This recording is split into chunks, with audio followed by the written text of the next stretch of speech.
बहनों और भाइयों नमस्ते।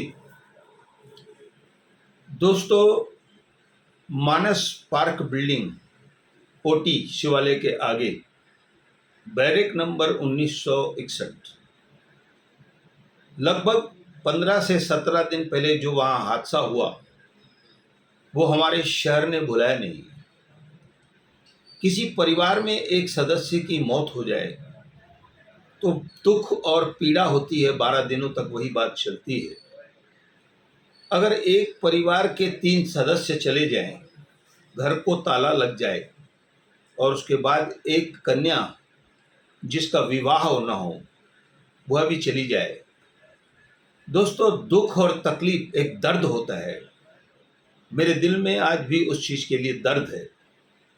वहाँ पर पहले एक पंचायत ने कैंडल मार्च निकाला, फिर उसके बाद दूसरी पंचायत ने कैंडल मार्च निकालने की सोची और कालानी साहब को बुलवाया कि आप आ जाइए, आप आ जाइए। तो कालानी साहब आए वहाँ पर। ये करीबन एक हफ्ता पहले की बात है और 6:30-7 बजे की बात है। कालानी साहब जब वहाँ के पंचायती हाल में पहुँचे तो उन्होंने देखा कि यहाँ के जो स्थानीय नगर सेवक होने चाहिए, जो कुछ जवाबदारी उठा सके, जो कुछ कर सके, वो तो है नहीं। कालानी साहब ने पूछा कि किशोर वनवारी और विजय पाटिल कहाँ हैं? तो उन्होंने कहा कि उपस्थित नहीं थे। अब मैं उस बात को ज़्यादा नहीं लूँगा, उपस्थित नहीं थे। कालानी साहब ने खुद किशोर वनवारी को फ़ोन लगाया कि किशोर कहाँ हो, और उनको वरिष्ठ नेता बोलते हो। वो वरिष्ठ नेता। मैं कालानी साहब की एक बात को बहुत इज्जत देता हूँ। अगर वो इज्जत पाते हैं ना तो वो इज्जत देते हैं, वो इज्जत देते हैं, इज्जत पाते हैं। किसी से भी तू करके, तू तड़ाक करके बात नहीं करते। तो उन्होंने कहा कि किशोर नहीं है। तो किशोर वनवारी को फ़ोन लगाया, उन्होंने पूछा कहाँ है। तो ये एक लकली ये बात ऐसी हो गई कि किशोर वनवारी जी के घर में जैसे कल अष्टमी मनाई गई, तो उन्होंने कहा मैं तो आपके घर पे आया हूँ, आपको निमंत्रण पत्र देने आया हूँ। बोले आप यहाँ आ जाओ, आपको आने में यहाँ कितनी देर लगेगी? किशोर वनवारी ने बताया कि एक 20 मिनट मुझे लगेंगे। तो बोले मैं आधा घंटा आपका इंतजार करता हूँ। तो किशोर वनवारी के लिए कालानी साहब वहाँ पर बैठे रहे और तब तक जो कैमराएं वगैरह थी वह बंद करवाई। अब उसके बाद हुआ ये कि जब किशोर वनवारी वहाँ पर पहुँचे तो सबसे पहले कालानी साहब ने उनसे कहा कि इन बिल्डिंग वालों को आप कुछ समय लेकर दीजिए ताकि एक 24 घंटे 48 घंटे में यहाँ से सामान ये लोग निकाल सके। इनकी कुछ धनराशि है, इनका कुछ सोना गहना है। तो किशोर वनवारी ने कहा कि मेरी जवाबदारी है। उसके बाद दूसरी जवाबदारी किशोर वनवारी पर यह डाली गई कि जलील खान को बुलाया जाए, जो इमारत को तोड़ेगा। बिल्डिंग वालों की क्या सहमति है? तो दोस्तों हुआ ऐसे कि किशोर वनवारी ने सबसे पहले तो कटारिया साहब जिन्होंने इस बिल्डिंग को प्लान पास किया था बनाने का, वह आए। उन्होंने बताया कि ऐसी कोई घबराहट की बात नहीं है, सामान निकाला जा सकता है। तो कुल मिलाकर 48 घंटे का समय उनको किशोर वनवारी की तरफ से, कोशिशों की तरफ से, सो आसान तो काम नहीं है मैं गया वहाँ से मुझे मिल गया आप निकाल लो, ऐसा नहीं हुआ।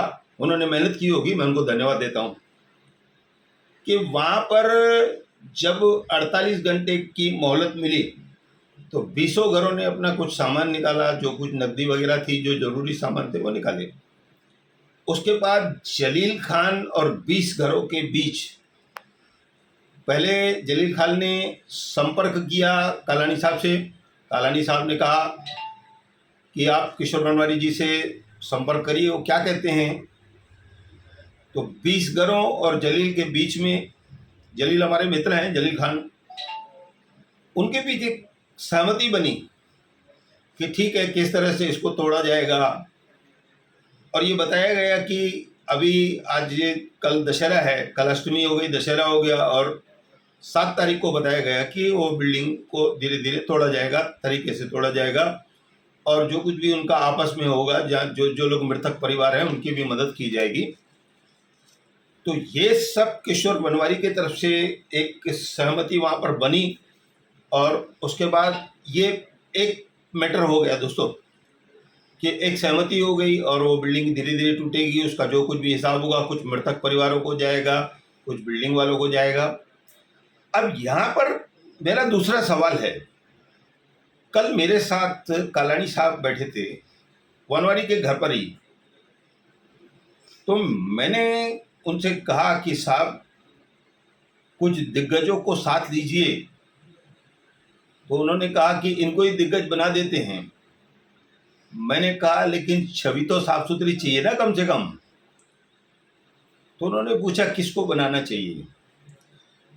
अब यहाँ पर एक चीज मेरे को और मिली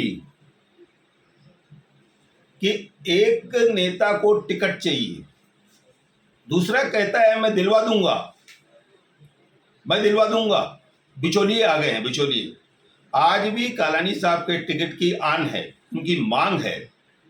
आन मतलब ये होता है ब्लैक टिकट, जैसे ब्लैक होती है, तो ये उनकी एक आन टिकट की चल रही है, लेकिन इसका फायदा बिचौलिए उठा रहे हैं।